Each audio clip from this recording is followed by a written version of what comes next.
জাইমা রহমান যদি আপনার কাছে কোনো আবদার করতো, আপনি কি সেটি ফেলতে পারতেন? আমাদের আবদার কি আপনি পূরণ করবেন না?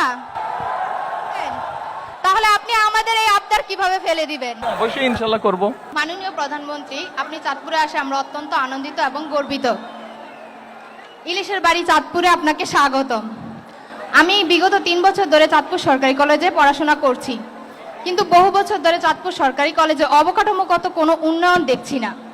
আমরা বর্তমানে চাঁদপুর সরকারি কলেজে প্রায় 17,000 শিক্ষার্থী আছি, কিন্তু সে তুলনায় জায়গা অনেক কম।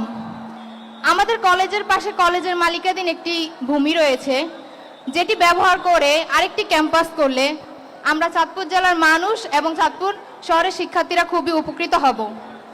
এতে করে চাঁদপুর জেলার শিক্ষার মান উন্নয়ন হবে।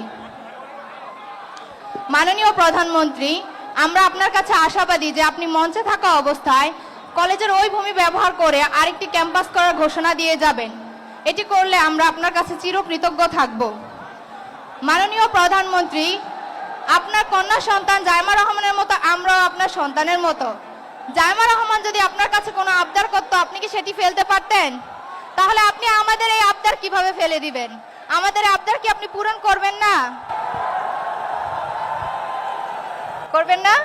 আবদার করে আমি একটু বাস্তবতা বিবেচনা করি, তোমাদের কাছে বাস্তবতা থাকে অবশ্যই ইনশাল্লাহ করব। আমাদের ছাত্রী, তোমার নামটা?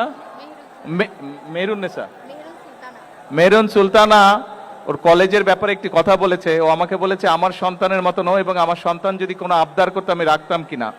আমার সন্তান যদি কোনো আবদার করতো, সেটার যদি বাস্তবতা থাকতো বা বাস্তবতা থাকে, অবশ্যই আমি সেটা রাখবো। ও যেই আবদারটা করেছে, আমাদের শিক্ষামন্ত্রী মিলন, উনি এই চাঁদপুরেরই সন্তান, ওনাকে আমি এখনই নির্দেশনা দিব এটার বিষয়টার কি সম্ভাব্যতা আছে সবকিছু বিবেচনা করে। হ্যাঁ, কি ঠিক আছে? শুনেছেন? শুনেন নাই? আচ্ছা ঠিক আছে, তুমি তোমার কলেজের পক্ষ থেকে একটা দরখাস্ত দাও আমার কাছে। ওখানে যাও, গিয়ে প্রিন্সিপাল স্যারের সাথে কথা বলে একটা দরখাস্ত দাও, তারপরে আমি দেখছি। সরকার থেকে কিছু আইন কানুন আছে, কাজেই আমরা চেষ্টা করব সম্ভাব্যতা যাচাই করে বাস্তবায়ন করতে। ঠিক আছে?